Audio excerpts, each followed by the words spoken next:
And our senior international correspondent, Gary Lane, has been following this story from the very beginning. And Gary joins us now. Welcome, Gary. Hi, Mark. Good to be with you. Did you expect this decision? Yes, I did, because we have a great God, and He answers Amen. prayer. And there were a lot of Christians around the world praying for this. But in addition to that, the court delayed announcing its decision earlier this month. And many Pakistani Christians at that time said that was good news, because if they wanted to execute her, they would have announced it at that time. So the delay may have been to allow her family to get asylum in a Western country and for those negotiations to take place. Let's talk a little bit more about what happens now. What do you think is going to happen? Well, I think right now she is probably not even in Pakistan. The Pakistani government says that she is in a safe location. I think she's in a Western country somewhere, Canada, the U.S., UK, Australia, Sweden, Norway, somewhere like that, she and her family. So, but what will happen after that,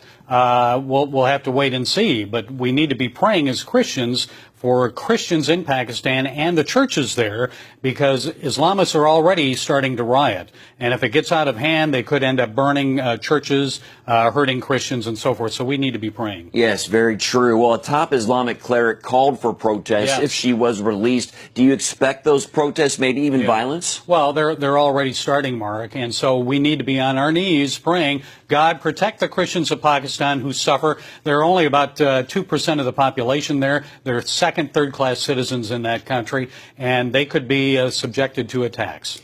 This is a landmark decision. Do you think it's going to change anything in Pakistan? No, I don't think it'll change anything in Pakistan. Asia Bibi was the first woman to be convicted and scheduled for execution for blasphemy. The longest-serving Christian in prison in Pakistan on blasphemy charges, serving over 9 years, almost 9.5 years in prison. For what, Mark? I mean, she.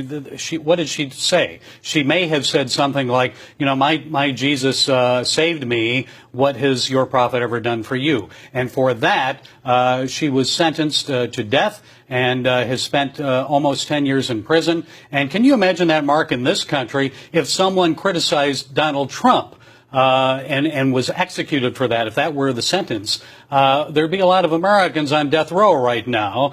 And but that's how it is in Pakistan. You criticize Muhammad, no tolerance of that whatsoever. You're to be executed. But this is a good day for Asia Bibi. It's a good day for Pakistani Christians. Justice has prevailed, and God has answered prayer. Amen. Thank you, Gary.